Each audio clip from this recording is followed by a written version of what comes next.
নমস্কার বন্ধুরা, আজকের এই ভিডিওর মাধ্যমে আপনারা জানতে চলেছেন 2 লক্ষ যুবককে দেওয়া হবে 10 লাখ টাকা। বাজেটে উদ্যম ক্রেডিট কার্ডের ঘোষণা, অর্থমন্ত্রীর সম্পূর্ণ তথ্য সম্পর্কে জানুন।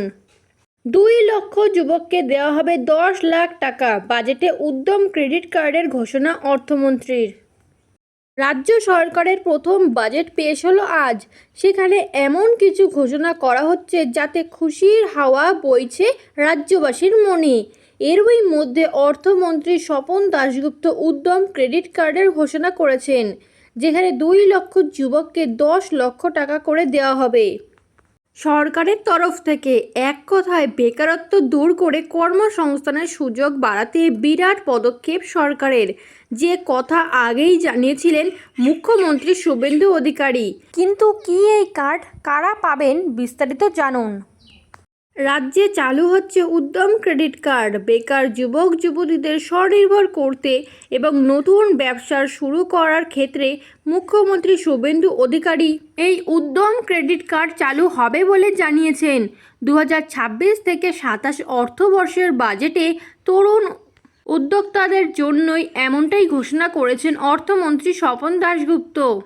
মুখ্যমন্ত্রীর পর্যবেক্ষণ, শুধুমাত্র চাকরিতে শূন্যপদ তৈরি করতে গেলে রাজ্যে বেকারত্ব দূর হবে না। সেই কারণে ক্ষুদ্র এবং মাঝারি শিল্পে বিনিয়োগ দরকার, আর ক্ষুদ্র শিল্পে আর্থিক উৎসাহ দেওয়ার জন্যই এই ঘোষণা। জানা গিয়েছে এর আওতায় প্রায় 2 লক্ষ যুবক যুবতীকে আর্থিক সহায়তা করা হবে। বাজেটে স্বপন দাশগুপ্ত স্পষ্ট জানিয়েছেন, এই প্রকল্পের আওতায় যোগ্য আবেদনকারীকে ব্যবসা বা উদ্যোগ শুরু করার জন্যই 10 লক্ষ টাকা দেওয়া হবে। কিন্তু অবশ্যই তার সেই উদ্যোগের রূপরেখা আগে সরকারকে জানাতে হবে, তবেই মিলবে এই আর্থিক সহায়তা।